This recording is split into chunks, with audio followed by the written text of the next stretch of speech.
வணக்கம், good morning, welcome back to Rainman studio. இது உங்கள் வெங்கடேஷ் மேஸ் ரெயின்மேன். இனிய காலை வணக்கம். இது என் தனிப்பட்ட வானிலை அறிக்கை. அஃபிஷியல் ஃபோர்காஸ்ட் இந்திய வானிலை ஆராய்ச்சி மற்றும் தமிழக அரசின் சார் அறிவுரைகளை பின்பற்றுங்கள். இன்றைய வானிலை நிகழ்வு பார்க்கறதுக்கு முன்னாடி இந்த சேனலை நீங்கள் சப்ஸ்கிரைப் பண்ணலன்னா சப்ஸ்கிரைப் பண்ணிவிட்டு ஆல் நோட்டிஃபிகேஷன் பெல்லைக்கான் தொட்டு எனேபிள் பண்ணிக்கோங்க.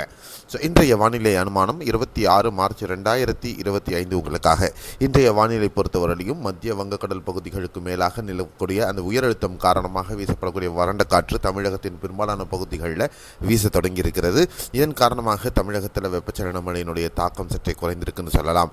அதே நேரத்தில் இந்த காற்று கிழக்கு திசையிலிருந்து உட்புற பகுதிகள் கர்நாடகா, கேரளா வழியாக ஊடுருவவும், அரபிக்கடல் பகுதிகளிலிருந்து இன்னொரு உயரழுத்தம் காரணமாக வீசப்படக்கூடிய மேற்கிலிருந்து தென்கிழக்காக வீசக்கூடிய இந்த காற்றின் காரணமாகவும், இரண்டு காற்று சங்கமிக்கும் காரணமாக மேற்கு தொடர்ச்சி மலை ஒட்டிய பகுதிகள் கேரளா மற்றும் கர்நாடகா பகுதிகளில் இடிமலை மேகங்கள் உருவாகி அந்த பகுதிகளில் வெப்பச்சலன மழை பதிவாகவும் வாய்ப்பு.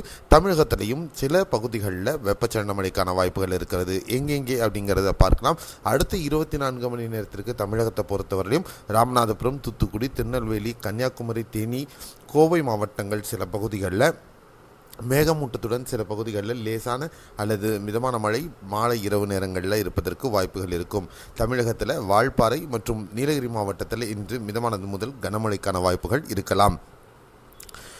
மற்ற ஏனைய பகுதிகளில் ஒரு வறண்ட வானிலையும் வெப்பநிலையின் தாக்கமும் அதிகம் இருப்பதற்கான சாத்தியக்கூறுகள் இருக்கின்றன. அதே நேரத்தில் கேரளாவில் பொறுத்தவரையும் பத்தனம்திட்டா, அல்லப்பி, கோட்டயம், இடுக்கி, எர்ணாகுளம், மலப்புரம், வயநாடு ஆகிய பகுதிகளில் இடியுடன் கூடிய கனமழைக்கான வாய்ப்புகள் இருக்கின்றன. திருவனந்தபுரம், கொல்லம், திரிசூர், பாலக்காடு, கோழிக்கோடு, கண்ணூர், காசர்கோடு மாவட்டங்களில் மேகமூட்டத்துடன் ஒரு சில பகுதிகளில் லேசான மழை பதிவாகும். கர்நாடகா பொறுத்தவரையிலும் பெங்களூரு, சாமராஜநகர் பகுதிகளில் லேசான மழை ஒரு சில பகுதிகளிலையும், சிக்மகளூரு, தக்ஷிண கன்னடா, கொடகு, தார்வாத், உத்தர கன்னடா, ஷிமோகா மற்றும் உடுப்பி, பெங்களூரு ஆகிய இந்த பகுதிகளில் இடியுடன் கூடிய கனமழை பதிவாகிறதுக்கான வாய்ப்புகள் இருக்கும் என்று எதிர்பார்க்கலாம். இதுதான் அடுத்த 24 மணி நேரத்திற்கான மழைக்கான வாய்ப்புகள் உள்ள பகுதிகள். கடந்த படத்தில் உங்களுக்கு நீங்கள் பார்த்த இந்த காற்றின் குவிதல் பகுதிகளும் இந்த மழை பகுதிகள் குறிக்கப்பட்ட பகுதிகளையும் நீங்கள் தெரிந்து கொண்டால் உங்களுக்கு வானிலை பற்றின புரிதல் ஏற்படும் என்று நம்புகிறேன். மீண்டும் அடுத்த காணொலியில் நம்ம மீண்டும் சந்திக்கலாம்.